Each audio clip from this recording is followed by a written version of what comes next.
Welcome to Blake Street Banter, where one of us knows what the word banter means. The other two are just along for the ride. And we are joined by, I don't know, I wanted to think of like a cool, like a little intro for you, but I just want to say the email guy, Kevin.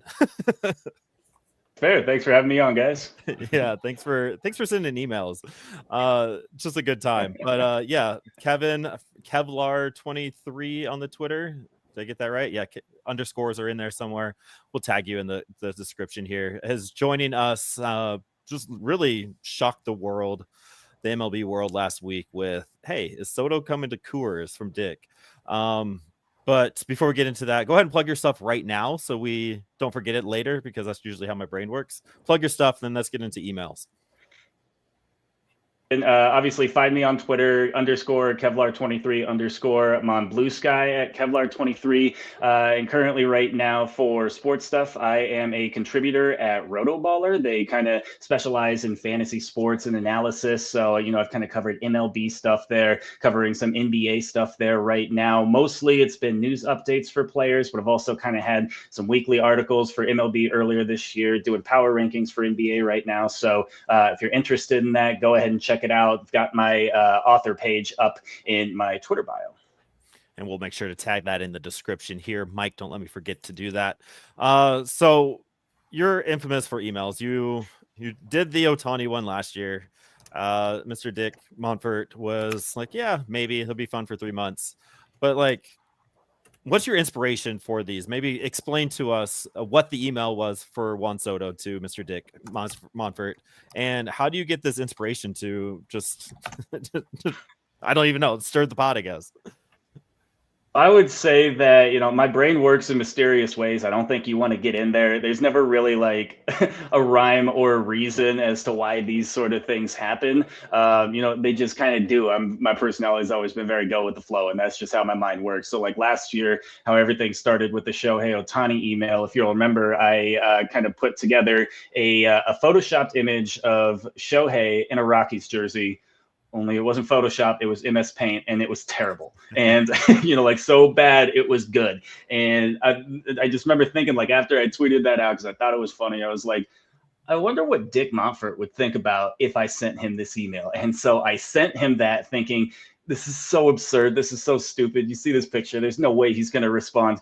And he does. And it's, like that obviously took off on its own. I thought that one was like a fairly innocent response, but everybody seemed to love it. Right. And so this one for Juan Soto, I actually think, I was thinking about it a little bit earlier, and I was looking back at my timeline, and there was someone on, whenever I said that Thursday, they had put out a tweet about like how Juan Soto was not worth the money or something like that. And I was just like, I made a dumb tweet. I was like, yeah, he should be forced to spend the rest of his career with the Colorado Rockies. And, just kind of like joking, insinuating that. And then, some just like went off after that. So that probably, like led to it. And I was like, well, I've had his email for a long time. He's responded in the past. This is already absurd. What can happen here besides him? The worst that can happen is he just doesn't respond, right? And so went ahead, typed that up knowing the absurdity of it, and just kind of took off. And I kind of loved the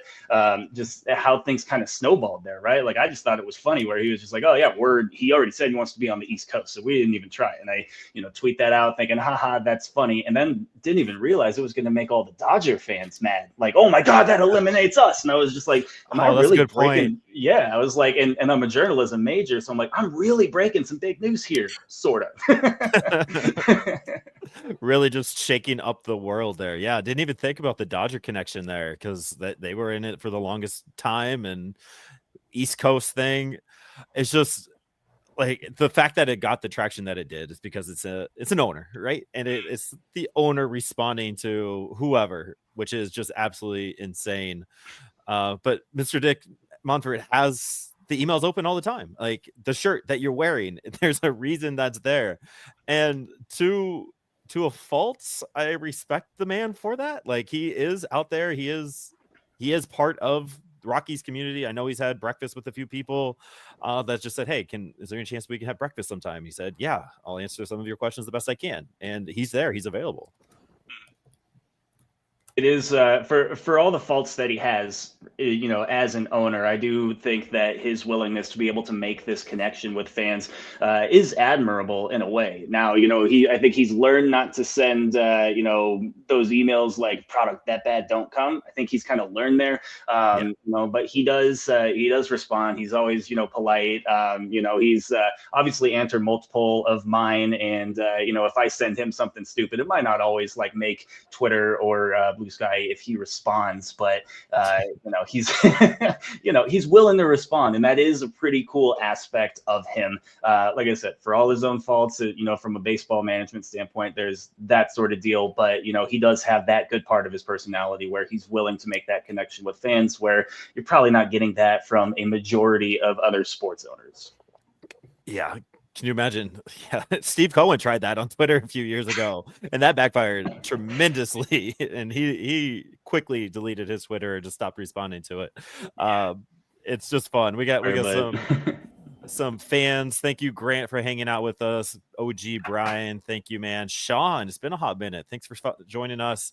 And then friend of the program, just in the background there, Isaac doing his thing. Look out for a piece from Isaac tomorrow about the Rule 5 results. So we have a lot of things. I just realized that I have a friend who emails Dick Monfort all the time, just asking questions like, very similar to you, but like more realistic. Like, what do you think about Michael Conforto coming? Or his big one was Tyler O'Neill this year, and he'll email Dick and it's like, hey, what do you think about this, and this? And Dick will actually have a thoughtful response, that kind of stuff to it. So he is an owner. He has not responded to our inquiry to come on the pod. But I think you kind of pointed that out in a tweet that he's not going to respond to Rock's Pile like you were working there for a little bit. He didn't respond to my From Blake Street Banter email, but I don't know. It's like, I do appreciate it. I do wish you spend a little bit more money and figure we'd, do a little bit something else so we're not in the draft lottery again. But for all of his faults, like you said, we can't be too mad there. So the email around the world, who picked it up? Who was like the biggest one that you were surprised? Like, really, this is the company that picked this up? One that surprised me that I didn't expect was Bro Bible. They were one where I was just like, they're still around, and I know that like they still do some things in the background, like, but I had always pictured them from like 10 years ago with Bro Bible coming up, and I knew that they were still doing some things. So like if you watch any YouTube golf at all, Bob Does Sports came from Bro Bible, and I like seen his background. I was like, oh, Bro Bible's still around. And so when I saw them put that out, I was like, oh, wow, that I didn't realize they were still around. Sports Illustrated, I think, was the first one that I got tagged in. And I was like, as a kid, I've always dreamed about being written in Sports Illustrated. As a former athlete, like, mama, I made it. But they did that. Let's see. And then Barstool ended up writing about it again. Those are probably, the bigger ones that picked it up, that, it's just like, okay, cool. This is like really taken off and started to make the headlights again. There was one random publication in Spain that covers English sports. I was like, I don't know, like Marca, I think is what it was. It was like, I didn't realize you guys were around or even cared about the Juan Soto sweepstakes, but here I am popping up in Spain. That's incredible. Yeah, you just taught me that Bro Bible is still a thing, and that Sports Illustrated, I thought that was gone. I don't see a lot of them. I know I follow them on all the socials. I written an article either, I believe. That makes more sense. All right, so I mean, we got you here. So if you're emailing Mr. Dick Monfort about Roki Sasaki, who is all the talk in the town, there was some big news from the winter meetings. If you haven't been following along today, his agent, Mr. Wolf, I forget his first name, and I apologize, he's Nato's agent as well, Arenado. But he basically said Sasaki really doesn't want to go to a big market. He's been jaded by the Japanese media, kind of salty, so he's like, go somewhere quiet. Has been watching from afar about success on the field, but it doesn't really matter. His teammates from the World Baseball Classic, he's been following to see what they were going, but it's not really that important that he goes plays with one of his teammates. So it really sounds like this kid is just out here trying to play baseball and be kind of a jet setter for Japanese baseball players, because nobody's ever left early to come to the majors to sign a minor league contract to pitch in the MLB before he was able to be posted. And he's electric. I'm sure we all saw him in the World Baseball Classic last year. So like having him on the squad pretty much puts him as number one on everybody's rotation, one or two in a few, unless you have like Garrett Cole or Paul Skeens. So if you are in your crazy little mind having this little itch, like, yo, I'm going to send this email. What does that sound like right now to Mr. Dick Monfort? So I think how you got to build it, and why I think I get a little bit of success with these emails, is that how the email has to come off. Like, first off, it's got to be polite. And two, you have to sound like a fan who is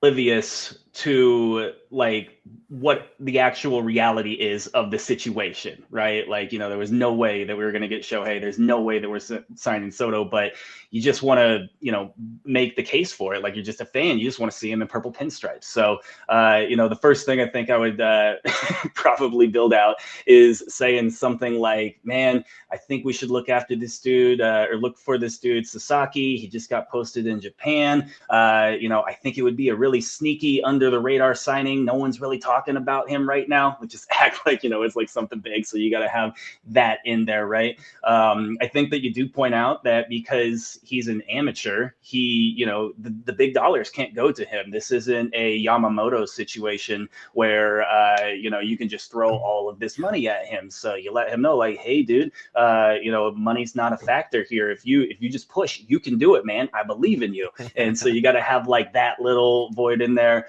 I would say something like probably the idea like, man, I think his pitch mix would work really well at Coors Field. Personally, I have no idea what his pitch mix is, but I think it would sound great in an email, right? Just saying like, hey, this would work. And maybe it gets him thinking about things. And he's just like, hey, this dude's got a point. Like, you guys start working on this. Let's interpolate these numbers and figure out how it's going to work, right? I think that you can go into that aspect of things. Probably say something stupid like, Denver has mountains, Japan has mountains. It's just a perfect fit, and then like you said, this would immediately, make our pitching staff that much better. It'll make all these other pitchers want to come to Coors Field once they see that it can be done. And then, you sign off with like, hey, happy holidays. Hope to hear from you. And then, get that 5-word response after. Sent from iPhone or iPad? How do we know? It's iPhone right now, and so I could actually maybe break a little bit of news. So when he So I did send another email earlier this year when I heard that we were getting new City Connect jerseys for this upcoming season. And he did respond to that. And it did say that it was sent from his iPhone at that point. So I think he switched over. Maybe it's, just easier for him, more accessible.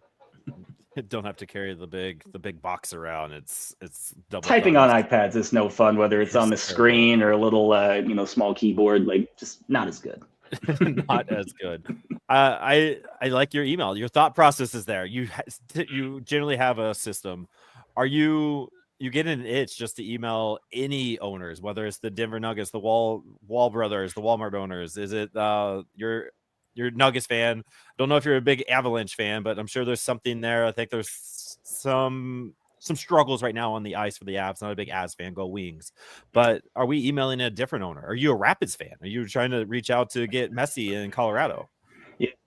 I think Dick's the only one that it works with because that's what he responds to, right? And, if I had the emails of like, Kroenke or, the Walton group for the Broncos, I don't know what I would send to them right now, mostly because I don't want to say it's because they're in a better spot, but they, things are working out for those franchises right now. And I just don't know how funny it would be, if we're being honest. I would guess, given the Kroenkes and just how widespread their organization is, right? It's 3-4 teams here in Denver. You got the Rams. They've got their soccer clubs over in Europe. They don't know what email is barely, right? They have like their secretaries to handle things, I would assume. Probably the same with the Walton group for the Broncos. That's a big group, so I just don't know if it would be as funny because I don't know that they would respond. But that's like we said, that makes Dick stand out from the rest of the owners because he's willing to respond to these, mundane or just ridiculously stupid emails that I send and just hopes that there's something there. yeah, that's very valid points. I like that. And even if you aren't tweeting about it, and he, like I said, my friend is sending serious emails and he's responding with actual thoughts to that, and that's just it is more than what he's able to do with the media. Like, again, he's not responding to you from Rockspot. He's not responding to BSB. I'm sure he's not responding to DNVR or any of the other outlets out there, Purple Row. So it's like, all right, so you just have to be a guy. And he's going to be a guy, and you guys are going to have an email, a little chit chat, and maybe you guys can be pen pals a little bit, take it back to third grade. But again, that's fun. That's cool. I know we rag on Dick a lot here and just in general as Rockies fans, as the owner of the Rockies and all that. But it is kind of refreshing that there is an owner out there who is somewhat personable and somewhat a person, and like not on this weird pedestal that like Steve Cohen or George Steinbrenner are. Like, it's kind of nice. And the Illiches, like in Detroit here, like, no, I don't think there's any way there's contact there. So it's kind of fun with all that. So as speaking of money and ownership, just fun thought process here. If you are the owner, let's say Dick's like, you know what, you're great at sending emails. You now are the owner of the Rockies. Kevin, you got the ownership of the Rockies. What is your first plan of action to Coors? What are you changing up? Like the roster or just like the stadium or first, whatever you want. You're the owner. You got to do whatever. So I think that the first thing that I would do is, I know in the past we've always kind of looked for.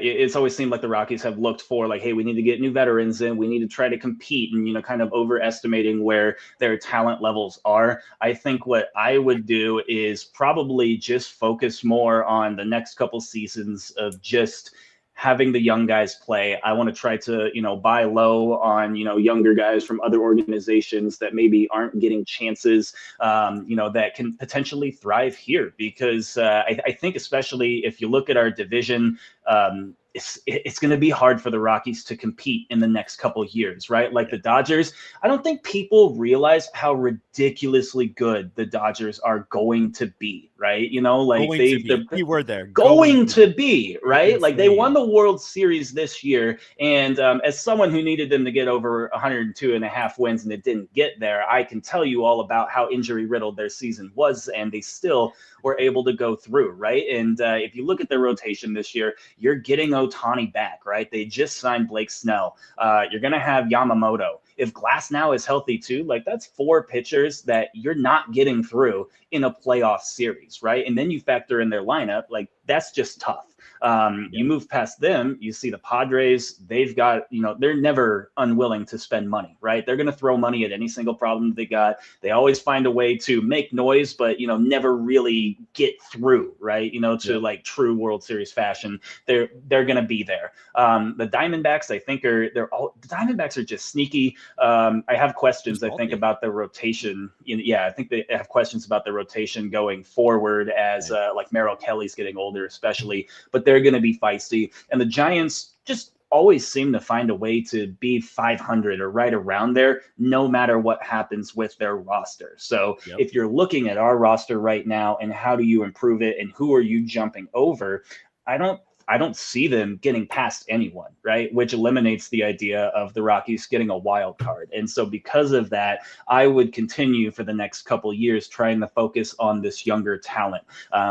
Maybe some of our older guys that are there that we might need to let go, like try to figure out a way to do that. If you can trade Kris Bryant for anything, like maybe he might need a different situation, a less stressful situation where he can just be a DH and, not have to worry about his back problems as much. Let him go elsewhere, but you need to have the younger guys develop so that they can get more experience and just be in a better position so that when the teams like the Padres and the Diamondbacks start to fall off in a few years, like, hey, Rockies are coming on up, right? Look at all this young talent that we've got in our rotation. And, you know, I think that they've done good with trying to focus more on drafting pitchers and building up from there. So, you know, never going to fault the draft and develop process for the Rockies, because they have been fairly successful at that in the past with a few guys. But, you know, nothing's ever just like fully come together. But I would continue down that path just because I don't see a route for competitiveness for at least a few seasons, right? You know, like you might get lucky, some good things might happen, but, you know, I don't think we're in a situation where you can like emulate what the Royals did last year. I don't think that there's a late season run like what the Tigers had this season. It's just, you know, I would try to stay young, let the guys continue to play. And I think when you see, if you let them play, like if you look at Michael Toglia, I think was a great example from last season where in 2022 and 2023, when he was getting spotty playing time, I was sitting here like, and I don't pay as much attention to our prospects and what's happening in the minors. I'll listen to things, but I'm not as in tune with that. I always heard Toglia was going to be really good. And then he gets to the majors, and I think he had a good first series against the Braves. And then after that, it's like, he's just, what's happening here, right? And then you start to let him start, you know, like what, 50, 60, 70 games in a row at first base. And this dude's expected stats, like I think one of my favorite stats that I found last year when I was writing one of these articles for Rotoballer was Michael Tolia's expected WOBA is in like the 93rd percentile or something like that. And it rates the same as Giancarlo Stanton.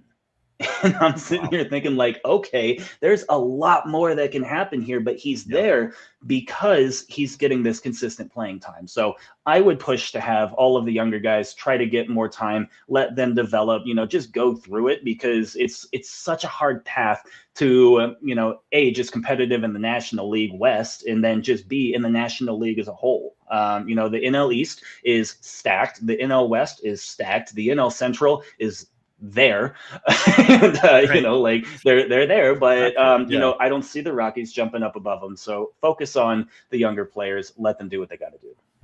Yeah, and we're gonna get into that, like, because they just signed the second baseman Estrada. They had Kyle Farmer, who we thought was all gonna be signed as a second baseman, but is now the super utility guy. When you already have that in Aaron Shuck, you have Ryan Ritter and Amador knocking on the doors that are there for those that could be those position guys, like you just said, like letting the kids play. And then you have an outfield problem because you got Jordan Beck and Zach Veen and Yanquiel Fernandez who need playing time along Nolan Jones and Brenton Doyle. So it's, where are you finding this? So we're all crossing our fingers that Jurickson Profar is not signed the day before the season starts again, or Harold Castro is still running around with his cleats on. But like, I agree. And we here at Blake Street Banter are full youth movement all the time, covering all the prospects that we can and do. And so like, let the kids go and let them play. And I think there's some meddling that I think where there's the gloves are on a little bit too much, when it's just like, you should just let them go and let them falter.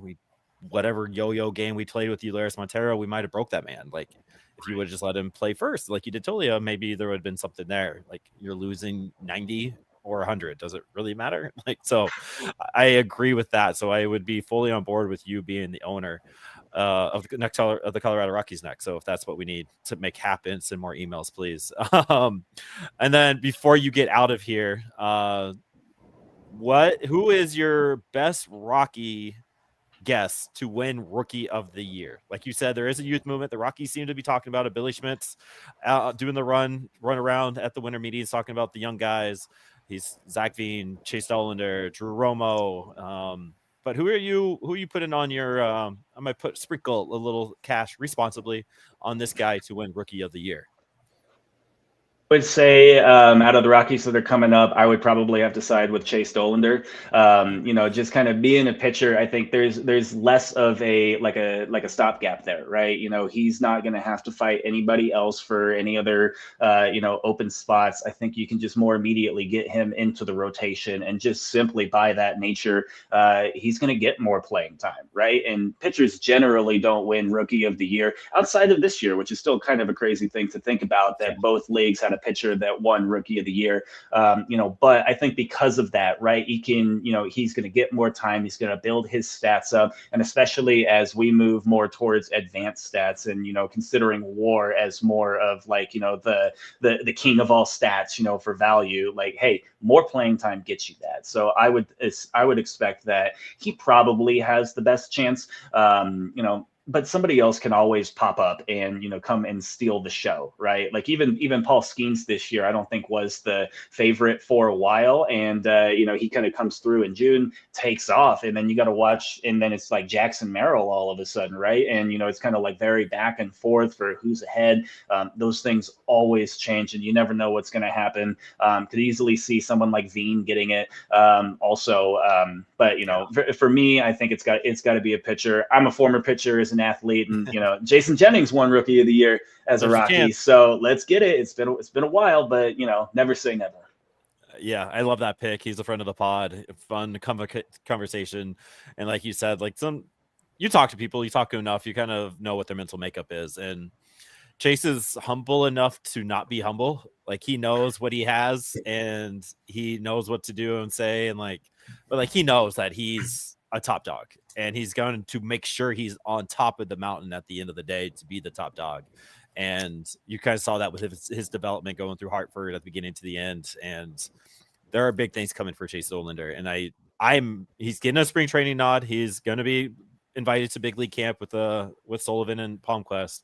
So maybe he breaks the squad as the number 5 starter, depending on where we are at. Cause we're looking for a 5th starter right now, I believe. Cause we got Marquez and Freeland and Gomber and Feltner. Senzi's coming back in July. So I think our 5th spot's open. So that could be Dollander, and hopefully he gets. Could you imagine Dollander going 180 innings, 25 starts, a 3.7? Sign me up. A 3.7 ERA.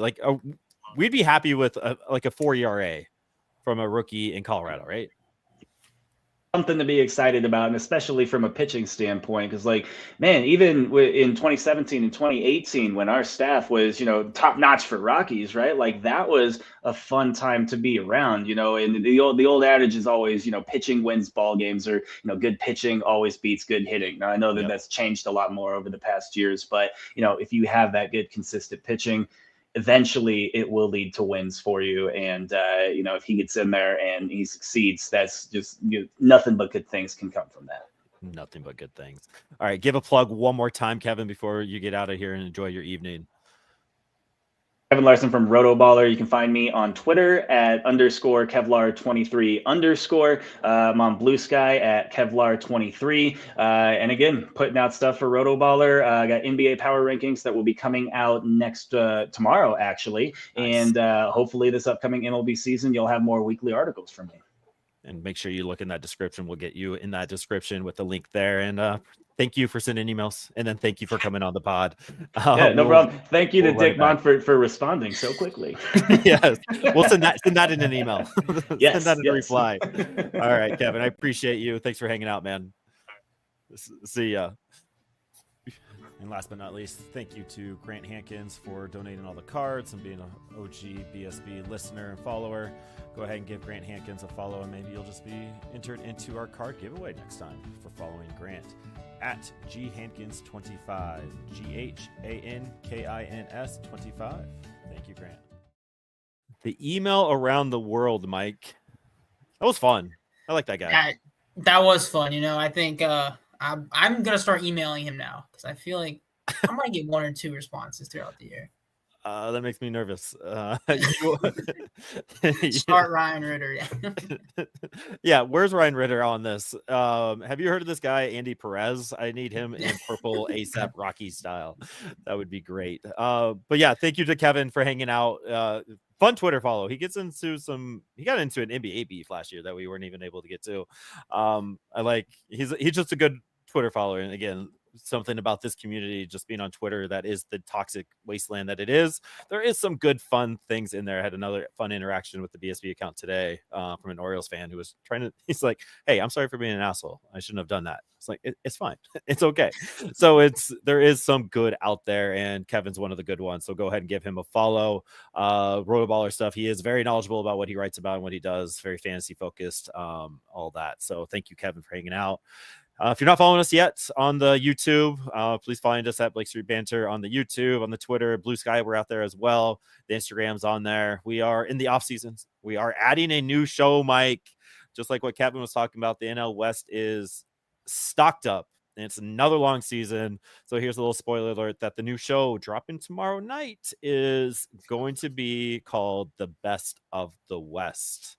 Pretty excited about the talent coming on there. I think I don't know. I don't want to release it yet, but do I release it in the morning tomorrow? Do I release it like as a surprise? Like, how do we release the talent that's coming on? Because I'm excited for the talent. You just got to hint at it throughout the day tomorrow and see if anybody can get it. Okay, I need some hints. I might ask the talent for some hints to drop in there and see what we can do. But yeah, new show that is hopefully going to be a season-long show. So right now we're 3 deep in shows: Road to Blake Street, the Blake Street Banter, the Colorado Rockies talk, and then the Best of the West topic.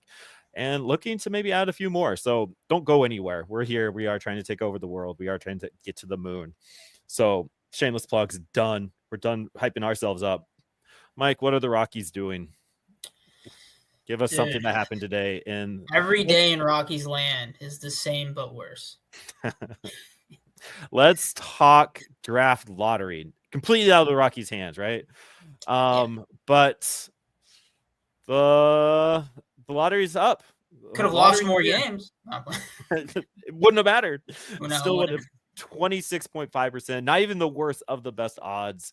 The Colorado Rockies have officially the 4th pick in the 2025 draft lottery, which is insane. Tied with the Marlins to start the draft lottery process. Marlins were out of the top 6. They weren't even in it. So which objectively, let me just interject here, might be better than getting the 4th pick because they are eligible for the lottery next year.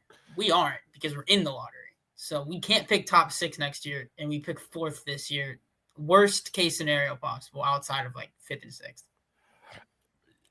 Very valid. I like the hyperbole that you said there. Worst case scenario. I'm going to bring some light to that because according to our guy, Mr. Tyler Pador, the smartest man on the BSB squad, he just dropped a Rockies Land MLB draft pick preview for next year, and he's on board that Ethan Holliday might not be a shoe-in at 1-1. This draft class is loaded with talent that Ethan Holliday could still possibly drop to us to the number 4 spot. And if he doesn't, we don't think we're mad, according to Tyler. This is his words, just paraphrasing in a way that he can't because he's not here. He's flying on a plane, getting back home. But Ethan Holliday is the main one, but there's this guy named Xavier Neyens. Hopefully I said his last name. He's an infielder out of Washington. This is a little tidbit from Tyler's article today. Neyens matches the elite power potential with quality tools around the diamond. He profiles as a 50 grade runner, 60 grade or better arm. However, it's the potential 60 grade hit tool that fuels the hype the most. He is a sweet lefty swing and potentially a 70 grade pop. It is easy to see why that's possible, that he could be the number 1 pick. So I am officially on board of the Xavier Neyens train. Give me all of it. Everything's okay, Rockies land. We will get our guy. Some say we're coping, but hey, we're going to join the train of whoever we draft and we're going to have the best coverage for draft coverage. And if we get Holliday, we get Holliday. If we don't, we don't. It's that. Imagine having Matt Holliday around. He's over here on my left shoulder with Troy Tulowitzki coming in. We could have had Jackson Holliday in a weird roundabout way, and then we wait a few years, we get Ethan Holliday in our grasp, and is it Rockies fans like holding on to nostalgia, or like is Ethan Holliday really going to be that legit?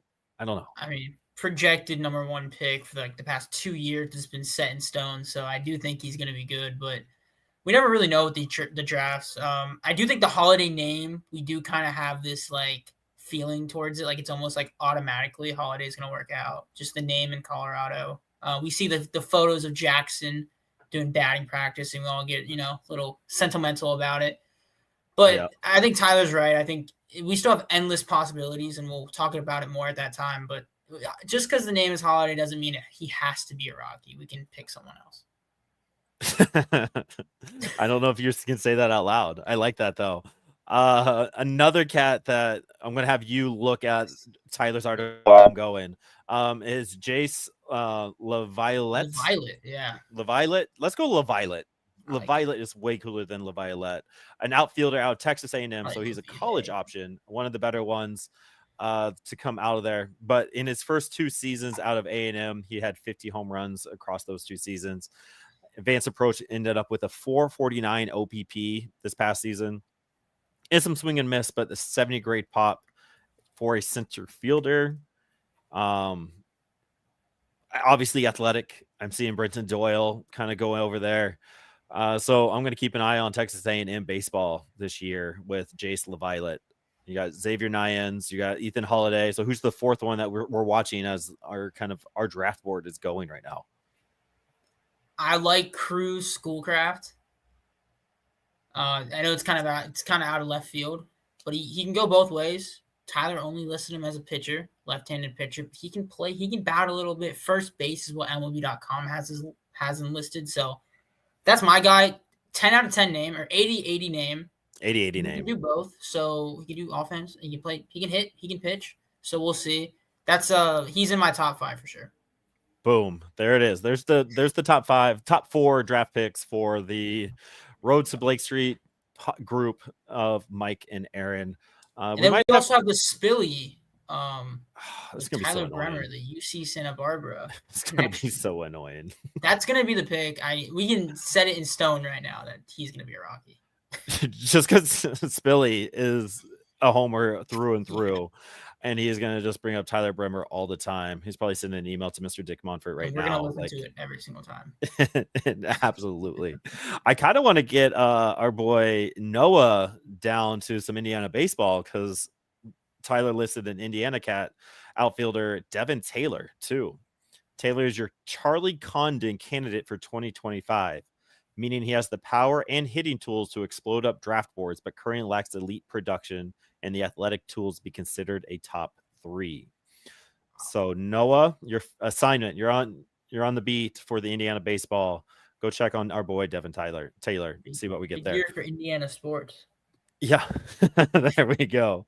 Recapping the draft lottery results, you got the Nationals, got the number 1 pick. They had 10.2% odds to do it. Angels had the 3rd best odds, got 2nd. Mariners, 15th best odds with a 0.53%, got the 3rd draft pick. Rockies, and it's sandwiched with the Cardinals right behind them, who had the 13th best odd as number 5.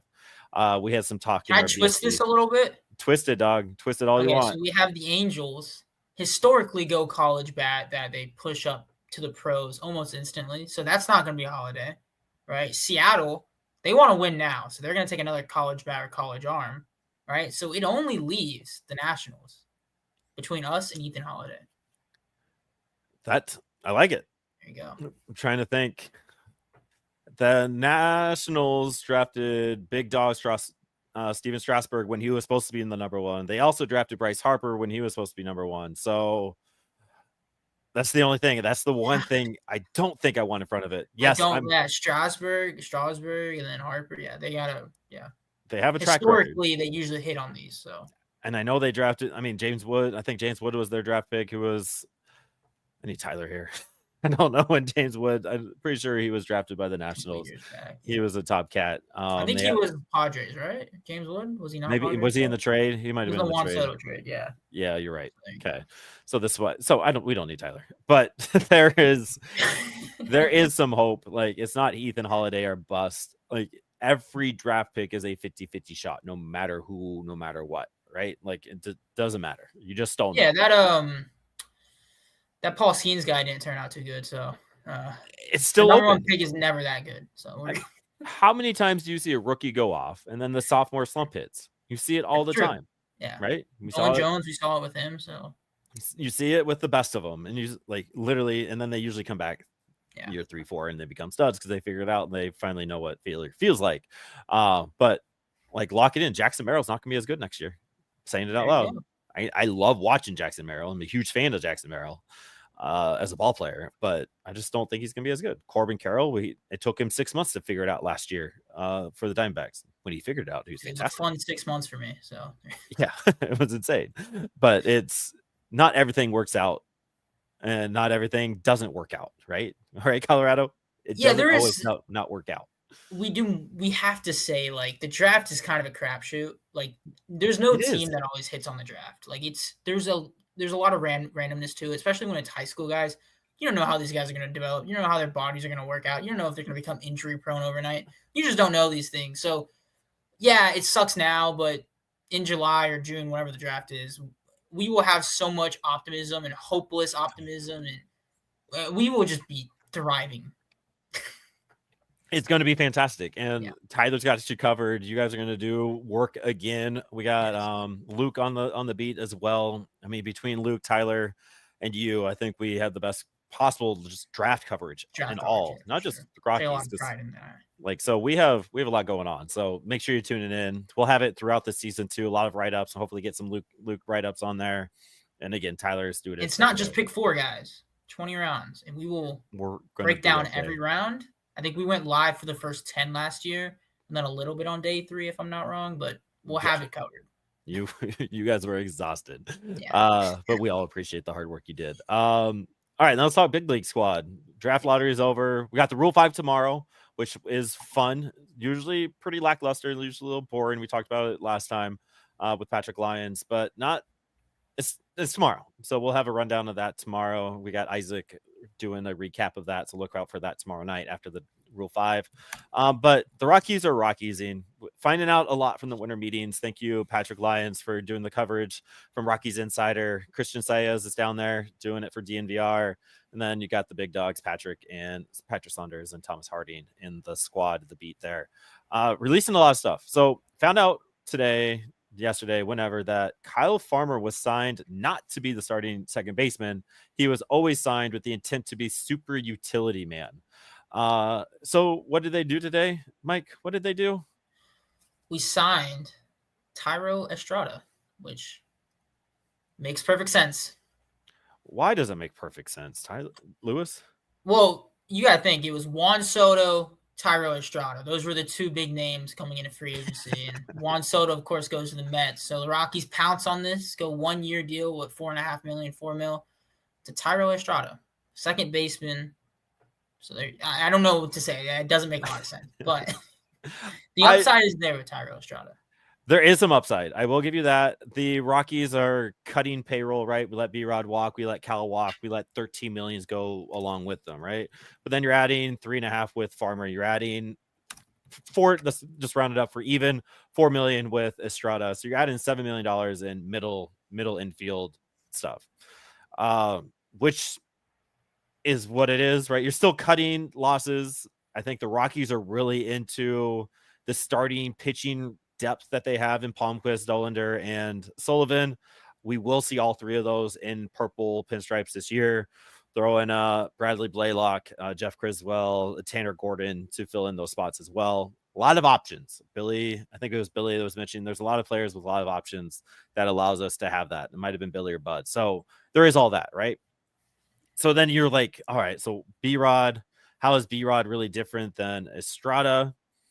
Well, Estrada is a little bit cheaper. Estrada is 3.25 compared to the 6 that was pretty much owed to B-Rod. Estrada has another year of control. I believe it's on a club option. Let's see. With a mutual option for 2026. And then he's still under arbitration if they agree on that piece. So $3 million this year, $3.5 million this year, might only be $5.5 million next year. So you're still not having to go out and find the second baseman if you like it. If Amador or Ritter aren't ready, Ritter will be. It's fine. So there is some thought process here. The thing I just don't get is the super utility vet that I don't think what was it? Let me get my thoughts together. It was Billy and crew was the thought process of adding Farmer was to allow Bud to have an extended bench to give his starters rest. But why don't they do that with Aaron Shunk? Like what Kevin was saying, like let the young kids play. So like Mike, why isn't Aaron Shunk the relief for the infield? Why isn't Greg Jones the relief for everything? Greg Jones is the one I'll harp on a lot, but it would save us like the money. Like if we're really pinching pennies here, why sign? We have guys that can fill that role. Might not be as good, the ceiling might not be as high, but you're talking about depth here. You're talking about, hey, someone needs a rest. Like we're not gonna win the World Series. Like these are not the margins we should be worrying about right now. I will say, I'll point out Tyro Estrada in Tovar. We have an all Venezuelan middle infield. So I don't know. We might need some nicknames on that. So someone needs to get on that. We'll have Nick get on that. I don't know how many times that's happened in baseball. Probably a lot, but they tend to be good. Another spreadsheet for you. You got another spreadsheet assignment. That's fun. I did not know that. That'll be fun. So we all Venezuela middle infielder now. We also signed. Now this one, there's some thoughts. I want you. Let's play each side of the coin here. Austin Nola is joining the Colorado Rockies on a minor league contract with a non-roster invite to spring training. Are we really playing the youth if we're signing Austin Nola, who's 34 years old, has 5 years of experience, spent his time in AAA, Kansas City last year? Why are we signing a veteran catcher at all? Kind of reminds me of Bradley Zimmer last year, where it was just like an invite. Here come playing spring training. I think Zimmer actually had a pretty good spring training too, stats wise, and we still cut him loose. So I think it's just more like depth for spring training. Hey, if there's an injury, we have a guy kind of thing. I agree with that. I think I like that. I think it feels like that because you can't really trust Drew Romo right now. You got Hunter Goodman as maybe a backup, maybe not, who kind of is a catcher, who kind of isn't. Obviously, Jacob Stallings is catcher one. So, like, if these two need a rest, all right, Austin, come on up and we'll send you back down, blah, blah, blah. You also, I think another part of it is working with this young starting pitching rotation down below. Like, Albuquerque's going to have Dollander, Palmquist, and Sullivan, and Tanner Gordon, and Bradley Blaylock in it at some point, right? Like, you can almost chalk that up as being your 5, 6, 7, 8, 9, and it's going to be a rotation of that in the rotation. So when they're pitching to a vet like Austin Nola, who can teach them different things, that might not be a terrible thing. It's kind of like what my argument last year was about Elias Diaz, holding on to him for a little bit longer than getting him for a bag of balls. But Elias is probably helping Angel Chavi in the back. In who's the other? Luis Peralta. And that language stuff there, but also being available to be just a veteran presence in the clubhouse, helping Bradley Blaylock and Tanner Gordon kind of settle in when they need to. Ryan Feltner maybe wasn't as good if Diaz wasn't around. So you're adding that extra experience down at the AAA level to also help groom Braxton Fulford, friend of the pod, happy birthday, big dog, to help him be part of the fold who's making spring training invites as well. I agree. I mean, well, with catchers, it's weird because I don't think Austin Nola is this defensive first catcher. He's historically not a great defensive catcher. He's more of a get on base catcher, which is a weird archetype for a catcher. But you never really know what kind of people these guys are. Like, me and you don't know. No one listening to this probably knows. So there could be something behind the scenes where it's like, hey, this guy just good locker room guy, cheap contract, like you said, but also could just be like good with tips, could just like be an 80 out of 80 glue guy and could be the guy that we're missing for the locker room. Absolutely. And the Rockies tend to have a type, like you said. We don't know, but we kind of know. The Rockies signed him. He's not a bad dude. There's 0% chance Trevor Bauer is ever going to be a Colorado Rocky, like ever. So like there's a type. So I think you're onto something there. Along this line, who's the opening day DH? Sean's asking out in Hartford. That's a good question. It's got to be KB. We got some KB updates, right? There you go. He's doing great. Great. He's fine. He's rehabbing fine. He's doing baseball activities. He's swinging the bat. He is planning to be on the opening day roster. Every time there's no cameras around Kris Bryant, Everything is going great. Yeah.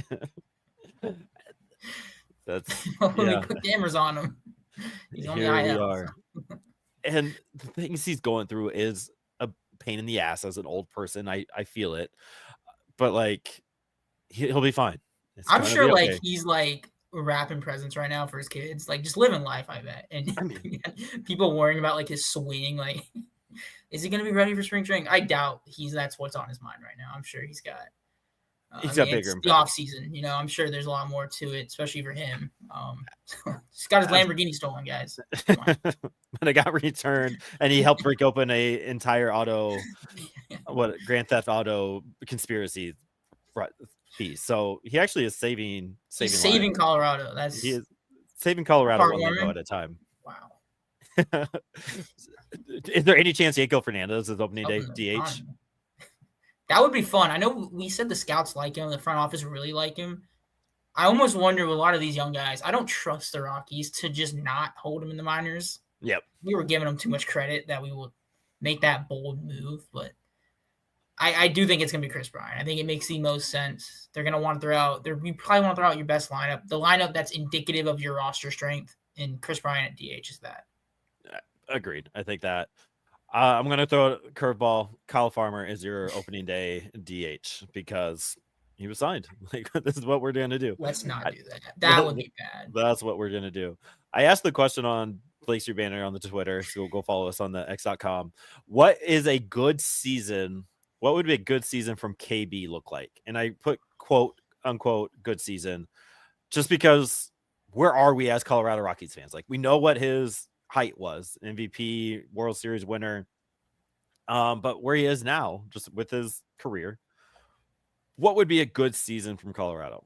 So as I try to find some of these best ones, Mike, what do you think is a good season from KB next year? I'm going to just like point out real quick how funny the offseason conversations every year have been. I remember when we signed Kris Bryant, I remember Patrick Lyons was like, I remember this vividly because I was like, oh, I was hyped. He was like, he's going to at least win one batting title. Because you would think, Coors Field, Kris Bryant, you're winning at least one in 7 years, definitely. Then the second year, it was like, hey, let's get him to the all-star level. And then the third year, it was like, let's just get him a full season. And now it's like, man, we don't even know. Like, we don't really know what the expectation is. So every year, the expectations have kind of gone down. I'm still like, just play the whole year, play 100 games. And he's got enough raw talent that at the end of 100 games, I think he'll be able to figure it out and get in a groove. 100 games. Do you care if that's 650 OPS? Are we looking for at least a 750 OPS? Are we looking for league average OPS? As long as the OPS at the end, like if you look at as long as it's like improvement. If like at the end we're like, okay, this is more like the Kris Bryant that we bought into. Okay. Like, all right, he just needed at bats. He needed like that groove going. He keeps getting injured, can't get into the groove. There you go, and get that going. Yeah, Jack, I'm going to come back to you. I saw it. I agree. Just finding the groove. This one, I like this one. Anything over 82 games played from Xavier, big time follower like that. Play 6 games in a row. That's a good one. Maybe a hit. That's mean. He can just opt out. Nope, we're not going to keep reading. Aging injured players are never a good investment. Don't expect much from Bryant. It's time to move on. A good season is 50 to 75 games. That's the bar at this point. A little bit more higher expectations here from Isaac. He's got play at least 120 and have an 800 OPS. I think that'd be a great season. 120 with 800. That's a fantastic season from KB in 2025. But I'm getting a lot of that. 100 games played, over 800 OPS, 82 games played, near 100 OPS plus. Let's start slow here. Let's not get too ahead of ourselves. 800 OPS. Come on, guys. Let's get the 650 first.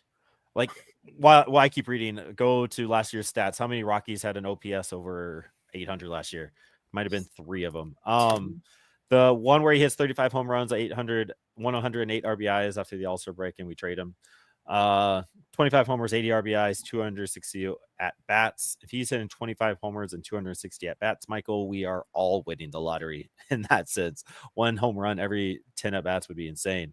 But I think I'm along the give me 90-ish games, play more than half the season at this point. Give me a 720 OPS. I think I'm okay. And no lingering lingering issues. Like I don't want to see a back problem. I don't want to see leg problems like coming back up. I want a new injury. Like I want you to hurt your arm doing something cool as opposed to like a lingering from 2024. Do you want to guess? 3. Do you want to guess? There's only one over 800. Tovar. Toglia. It's actually funny. Stallings, yeah. I totally forgot that he was like that productive. He was really good at the beginning where that would have helped. So one guy over 800 OPS last year for the Rockies. Well, Greg Jones, Sam Hilliard, but sample size there. So. Combine them. I forgot all about Sam and Slam. Like he's coming back in the fold. Sam, I will say one thing. If there's one Rocky that I think could like put on like a super unexpected All-Star season, it's Sam Hilliard. Yeah, could you imagine he just puts it all next together? Tyler now, so he's got the analytics down. Yeah, do you wonder if they just have like tea in the morning? Like, hey, do you want to talk? You want to talk numbers? Just imagine Tyler's like telling him like what to fix with the swing. Looking at the data, this is what you're doing wrong. That'd be awesome. All right, Jack Wiersma. Back to draft stuff real quick. If Ethan Holliday is out of reach, and I expect him to be, I'm absolutely a Jamie Arnold person at pick 4. A funky delivery lefty with mid to high 90s fastball. Jack Wiersma, you have officially piqued my interest. Where's Tyler? Did Tyler talk about him? I think so. Florida State guy. I like him too because he's a Florida guy. Yeah, Tyler did talk about him. So okay. Where is he? Jamie Arnold. Yep, he is on the docket. Let's see. The lefty possesses a pair of robust fastballs. Fits Rockies mold. Sits 93 to 96 with that low arm slot. Rockies love that, i.e. Sean Sullivan. Creating a really tough angle for hitters. And has a breaking ball around the 80s, mid-80s sweeper. All right, 298 last year.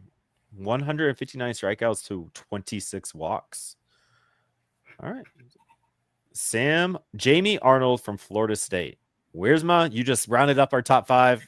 We now have a top 5 BSB draft board there. That would be fun. Never can go wrong with a lefty starting pitcher. Like the worst thing, he comes as a solid relief arm out of the pen, which we obviously need.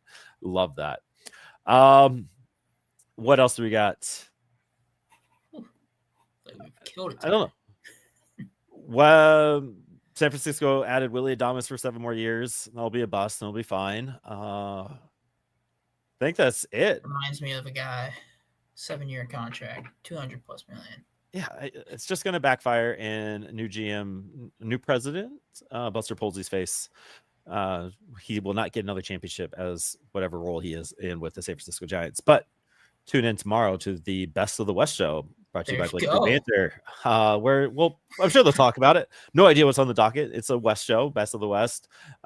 With those, I'm going to stop in for a little bit, and I'll try to be in the back trying to produce and all that. But I'm excited for the Best of the West. It's going to be a long season.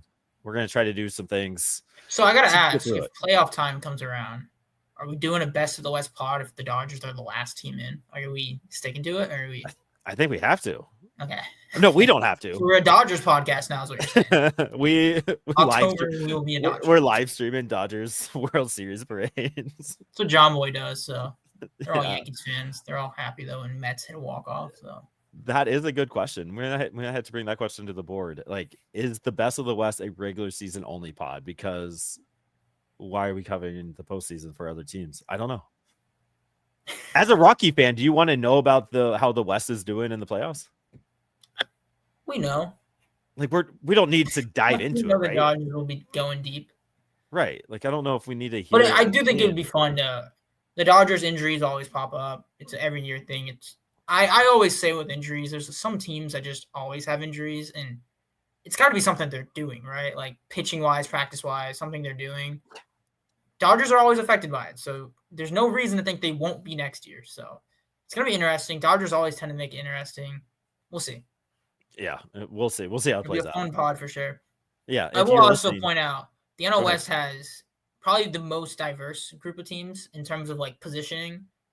Dodgers are going to be the favorites, win it all. Diamondbacks are kind of the lovable underdogs for most of the league. I know we're a Rockies podcast, so we think a little differently. Padres are probably the most interesting team. Interesting, just I just love how they moves function. wise. Like they kind of just do whatever they want, whenever they Yep. want. No repercussions. They don't care about the future. The Giants are kind of this like old fashioned. You expect them to be good, always above 500 team. And there's the Rockies, who, Hi guys, just chill guys. sleeping giants, some would say. So Yes, yeah, it's insane. it should be a fun pod. It should be fun. It'll be a good time. Get us out of here with your Rockies Rookie of the Year candidates. Kevin gave us Chase Dollander. Who are you kind of picking? Who are you leaning on? Putting all of your money in responsibly next year. Yeah, we're gonna have there's gonna be some injuries during spring training, and Ryan Ritter is gonna get that start at second. And he's not gonna look back. It's gonna be like, oh, he's gonna be there for 2 weeks. He's gonna go off. All of a sudden, that 2 weeks becomes a month. That month becomes the whole year. Rookie of the Year, Ryan Ritter. Elite defense, above average bat. That's all you're gonna need right now. So there you go. I love Seth that. Halverson's a great call out for Rookie of the Year. It's a great who gets the saves? That was a question that was brought to Billy. It was like, all right, you had this young group of relief arms, and who's kind of your closer? You got Double V, you got Angel Chavi, you got Halverson, you got Jaden Hill, all with experience. He even mentioned Zach Agnos. Love that. Friend of the pod twice. Like, imagine Zach Agnos getting major league saves next year. Like, that's insane to think about. And Seth Halverson has the stuff to be lights out. Like, who's the Angels Tennessee guy that threw 100? Joyce, yeah. Ben Joyce vibes. Like, that's how Tennessee was so great back in the day. Like, that'd be insane. Yeah. Peralta too. It's insane to think of a reliever to win Rookie of the Year, but I think he might be the Colorado Rockies Rookie of the Year. Do we know anybody that was like, is there a heavy favorite for Rookie of the Year next year? I have no idea. Look it up real quick. I don't know who has eligibility. Like Dylan Cruz, I know he was called up late. Who's got some playing time? There was another big Justin Crawford from Philly. Dylan Cruz. You're right. Matt Shaw. Okay, it is kind of wide open. It's a lot of these guys are like, we don't really know what their production will look like. It's still very questionable. They're still they're rookies. Like, obviously they're young, but sometimes like Paul Skeens, we kind of knew like. Yeah, you knew Paul was gonna be a dog. Yeah, help me win my fantasy league. So you're going Ryan Ritter, just completely out of. I'm a homer, I don't care if I'm wrong. Ryan Ritter. I think I'm jumping on. There you go. Love it. I'm going on the Kevin train. I'm going Chase Dollander as well. Just friend of the pod, doing cool, fun things.